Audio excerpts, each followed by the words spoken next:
La charité. En 1670, grâce à un legs de Jacques Joly, prieur de la chapelle de la Reine et natif de Senlis, les religieux de l'ordre de Saint-Jean de Jérusalem établirent une maison et un hôpital pour, nous citons, y recevoir, panser, nourrir et alimenter des pauvres malades du sexe masculin de la dite ville et faubourg, à proportion du revenu des biens du fondateur. Une chapelle provisoire fut bénite par l'évêque Nicolas Sanguin. Placée sous la protection de Saint-Denis l'Aréopagite, elle jouxtait les bâtiments de l'hôpital qui accueillit les premiers malades dès la première année. Il fallut attendre 35 années, 1706, pour que l'église définitive ne soit élevée et consacrée par Monseigneur Chamillard.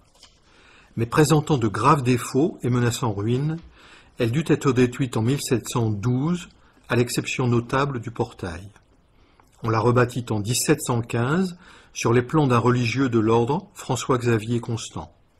Elle fut à nouveau consacrée par Monseigneur de Truden et placée sous la double protection de Saint-Denis et Saint-Firmin. À partir de cette époque, le nouvel hôpital s'agrandit régulièrement par l'acquisition des maisons voisines.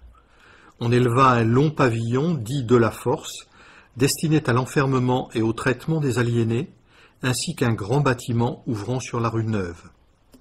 L'institution était dirigée par un prieur, assisté de 6 religieux. Le bureau d'administration comprenait les 4 gouverneurs de la ville, 2 députés du clergé, 2 de la justice, 2 notables bourgeois, un procureur et un receveur. Elle avait 24 000 livres de revenus annuels. Elle cessa son activité en 1833. Le bâtiment de la Force fut transformé en prison à partir de 1840. Le bâtiment de la rue Neuve fut successivement utilisé comme sous-préfecture, tribunal, annexe des archives départementales, trésor public. L'église de la Charité devint, elle, musée municipal à partir de 1887.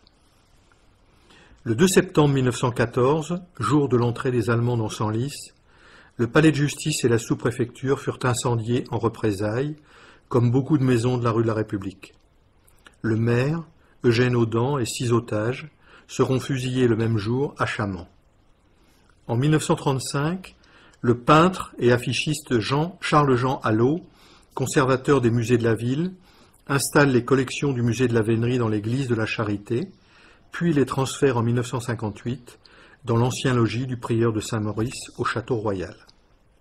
Vendu à des investisseurs privés, l'ensemble monumental de la Charité a fait l'objet d'une restauration soignée en ce début du XXIe siècle.